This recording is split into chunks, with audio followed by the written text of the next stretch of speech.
Two former Gambia Petroleum staff trial case continues at the High Court with cross-examination of an ex-board chairman. The shortage of fertilizer in the global market has left Ghanaian farmers worried of the 2022 farming season.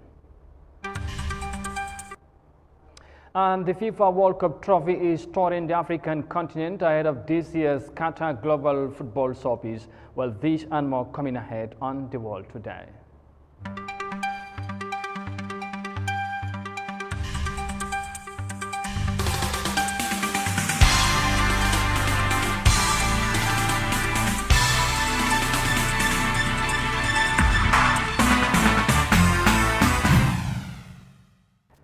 Hello, this is Eyeafrica TV and you are watching the World Today News Bulletin. Many thanks for joining us. I am Amadou Kante and now the news in detail. Now, former board chairman of Gambia Petroleum, Mr. Abdoulaye Tambadou, has testified in the 8-count charge trial of economic crimes against two former officials of Gambia Petroleum, where he told the court that former general manager Yahya Jammeh and the former operation manager Lamin Gassama are currently being prosecuted based on their job description. Mafuji Sise tells us more of that in this report. Testifying as the fifth prosecution witness before Justice Hadi of the Banjul High Court, Mr. Tambadou informed the court that he does not know the panel of the task force that was recommended for detailed reviewing.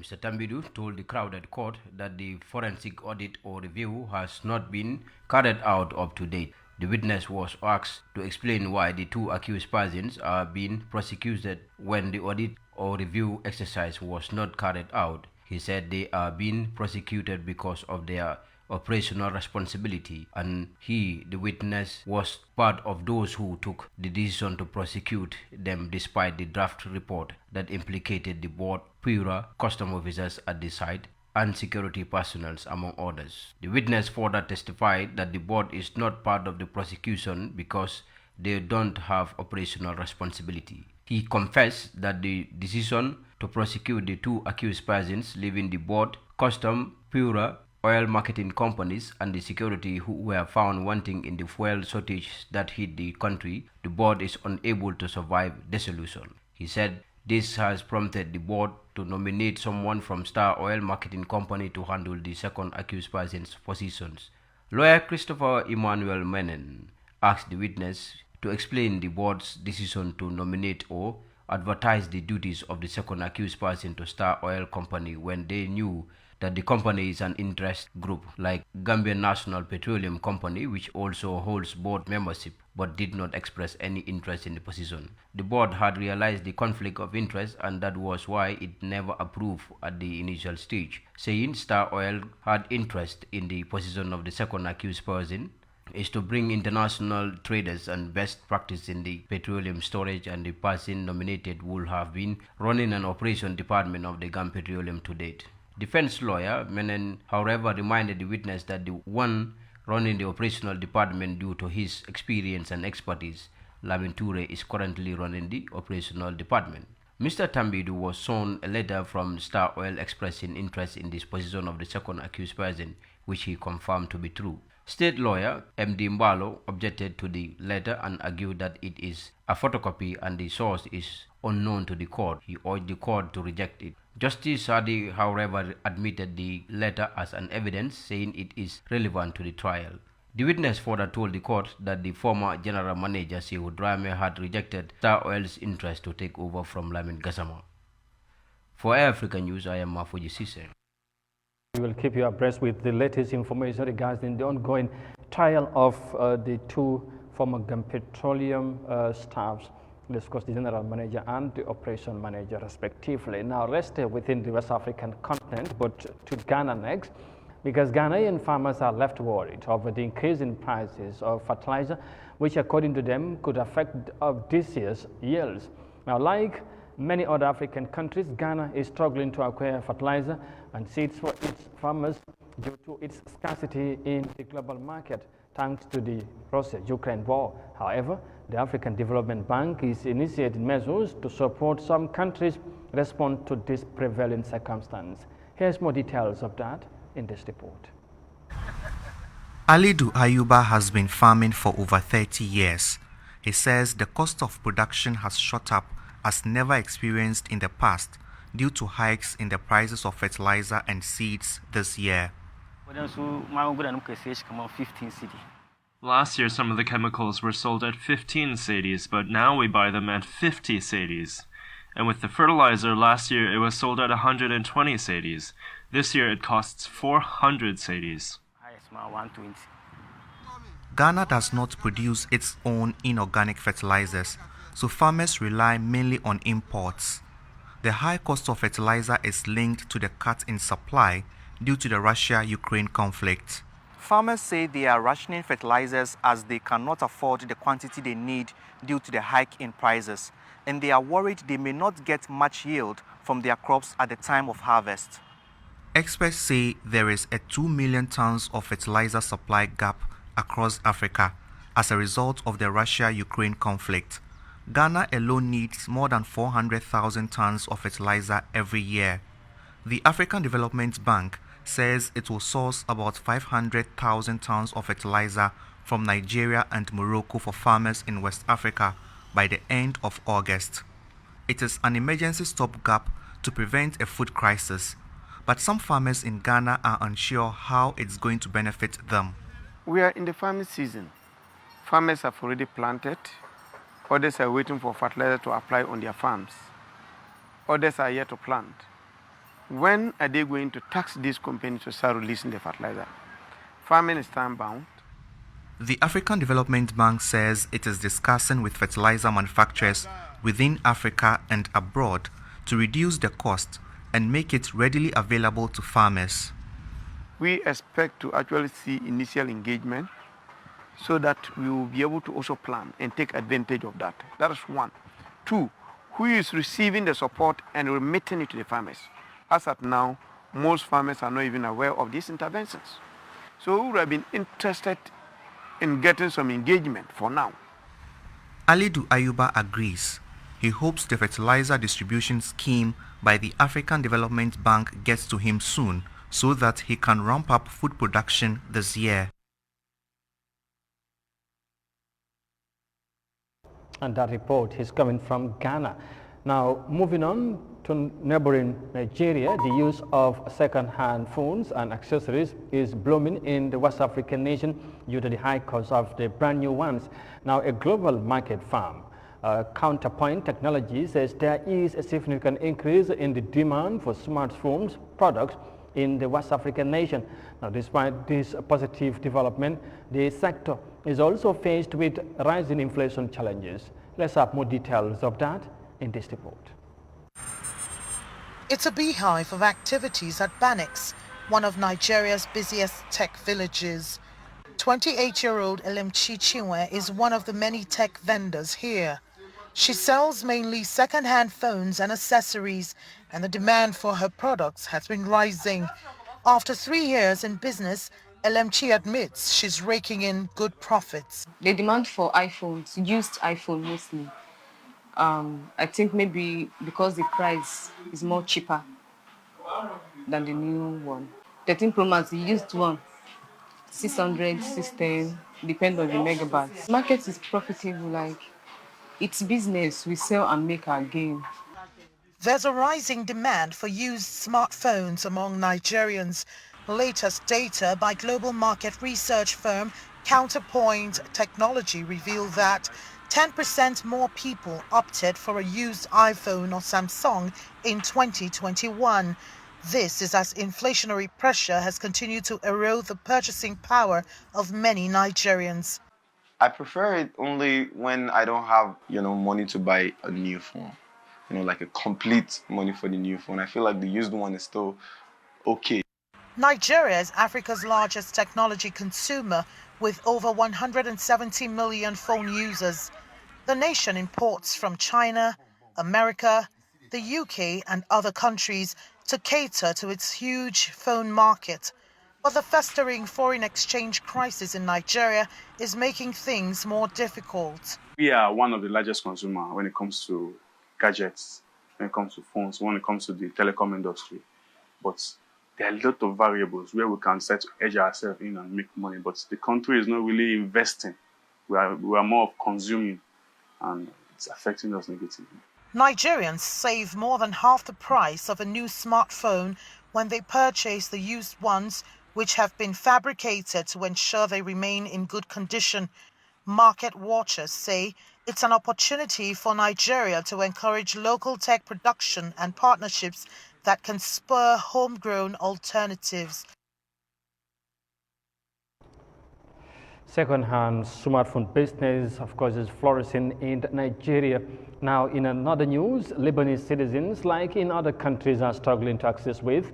Thus, some beggars are looking for other means to respond to the people's demands. Now, this prevailing situation is due to the impact of the Russia-Ukraine conflict, which is triggered by the shortage of wheat and other essential commodities in the global market. Like the consumers, the Lebanese government is also struggling to pay any subsidy to ease the challenges. Here's more details of that in this report. Kerem Hassan Deeb has owned his bakery in South Lebanon for over 10 years. But nowadays, an acute wheat shortage has forced him to buy flour on the black market just to stay in business. They call me and tell me they have wheat, but for $600, so I'm forced to buy it at the price. This is the black market we have. Lebanon formerly purchased 90% of its wheat from Ukraine. Now unavailable, bakers say the conflict is a contributing factor to the rise in black market popularity. In Lebanon, there are 10,000 families whose work has stopped in the past 15 days, except us, who are buying flour from the black market. We have to do this because even if we don't make a profit, or even if we lose, there are workers and they have families. Black market bread sells for double or triple the official price, but given the devaluation of the local currency, the price is over 25 times the price of that of 2019. For people whose salaries haven't been adjusted, that means over $20 for a bag of bread. We're finding it hard to get bread in Nabat here. The last few days I had to buy it from the black market, 30,000 or 40,000 sometimes. It depends on the market. But I have to buy it. I don't have other choice. Almost 90% of the families have to buy from the black market because there's no other solution. Every day, the Lebanese people are living with anxiety. You sleep and you wake up the next day and you don't know if you can afford the bread, the food, the gas. We can't eat meat, we can't eat chicken, even food we can't bring home.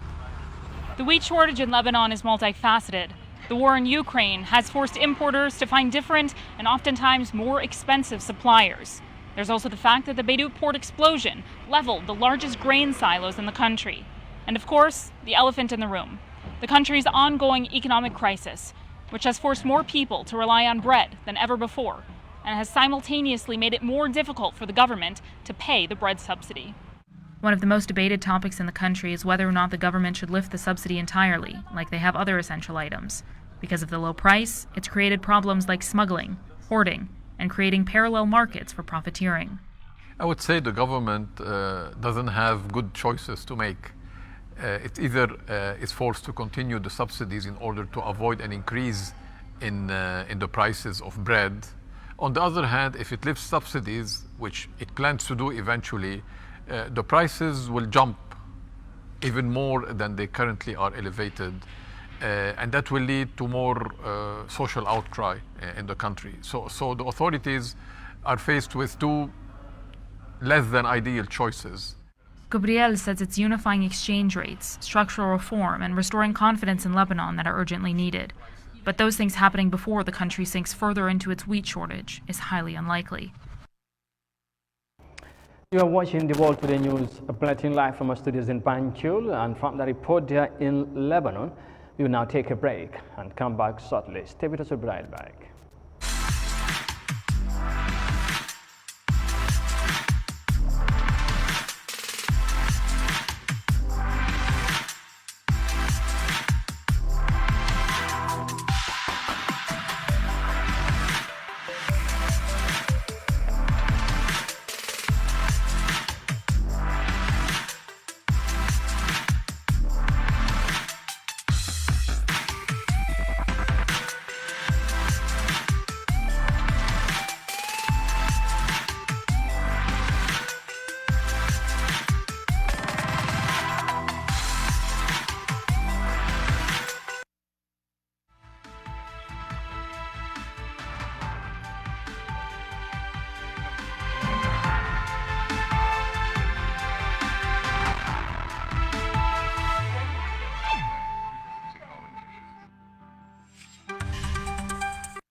Welcome back, and this is Eyeafrica TV, and you are watching the World Today News Bulletin. And once again, many thanks for joining us. Now, Arambia, a Spanish philanthropic foundation in collaboration with Star GSM Company, towards the presented medical equipment such as drugs, laptops, and desk computers to Serekunda General Hospital. The support seeks to address major equipment scarcity in various health facilities in the country and to equip schools as well. Now, Moses Imendi has the details in this report.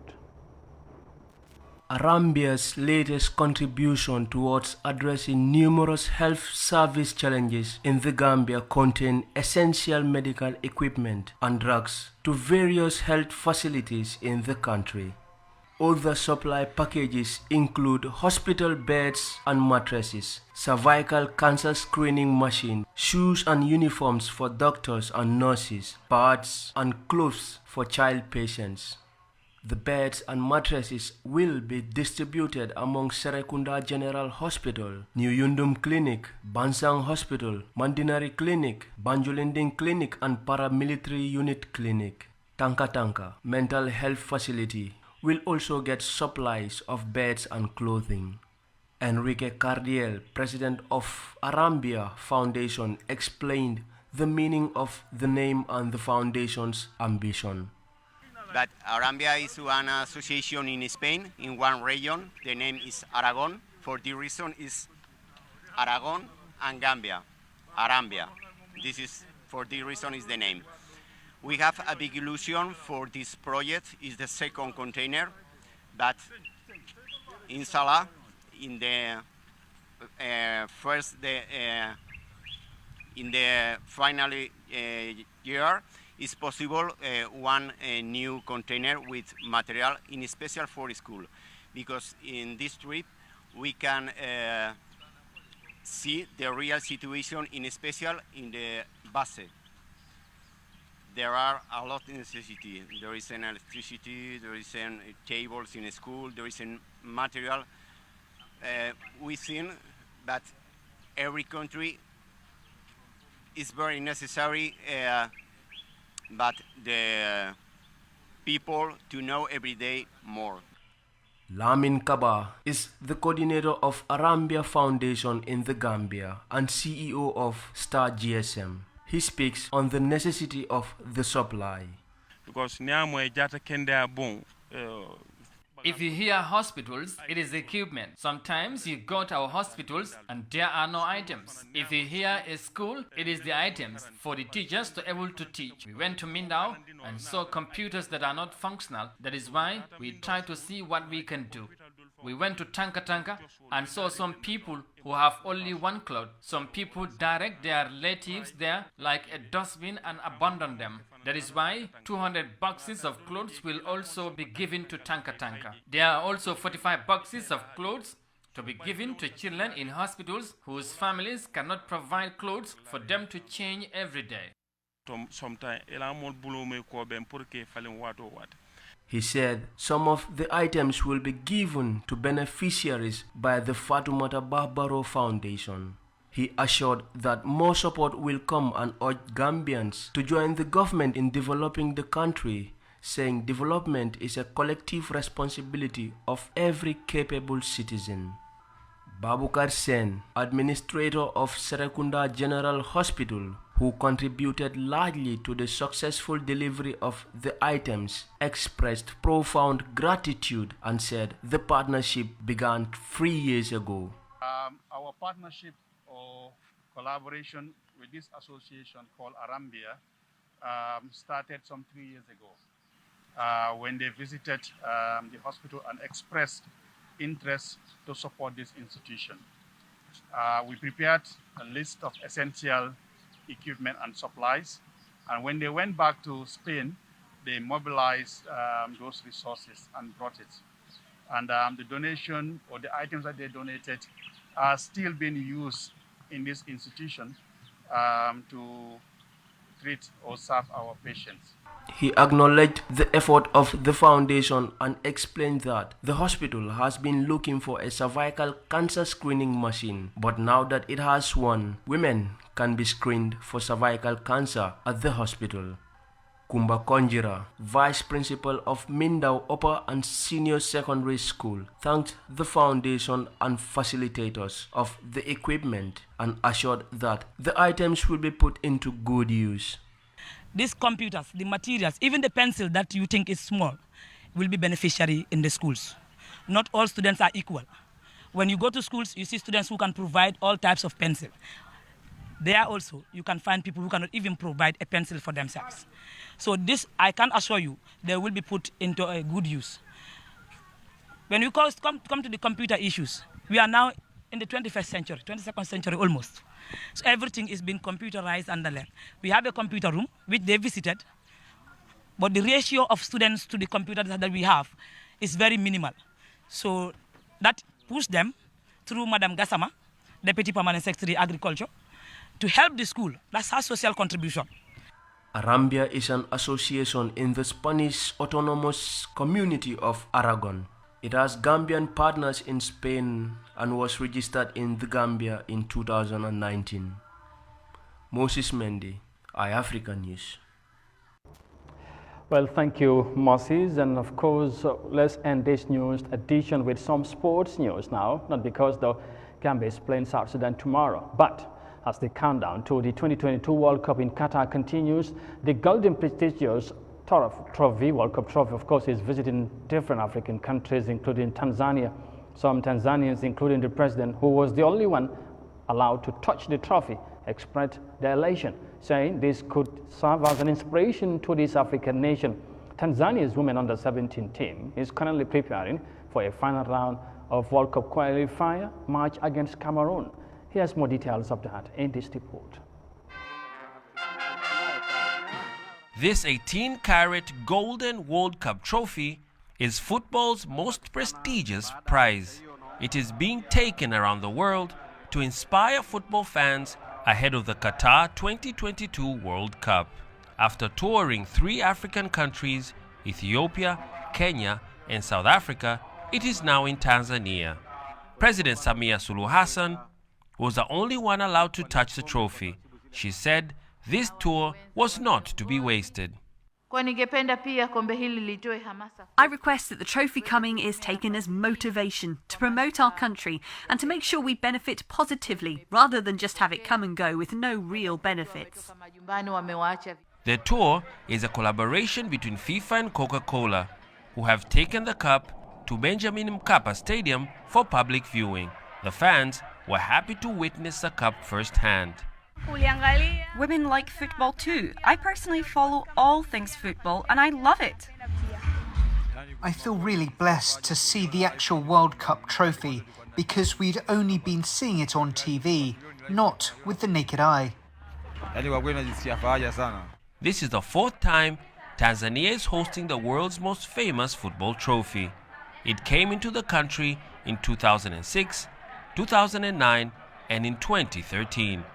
This time round, it is accompanied by Brazilian footballer Giuliano Belletti. The president says the Cup Tour is inspiring a renewed focus on football here, and the government now says it aims to bid to host the 2027 African Cup of Nations tournament. That will involve building a series of new world-class stadiums in the intervening years.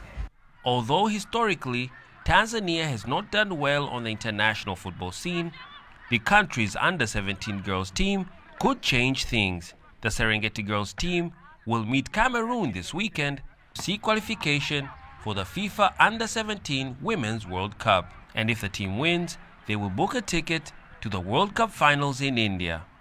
The sports minister says the country is looking to restructure the way football is developed in the country. Plans to search for youth talent that will rebuild our national team have begun. We do this through our street-to-street program. That is ongoing, but also the plan to build 56 soccer academies has also begun. Tanzania is among 9 African countries that will host a World Cup trophy on this trip.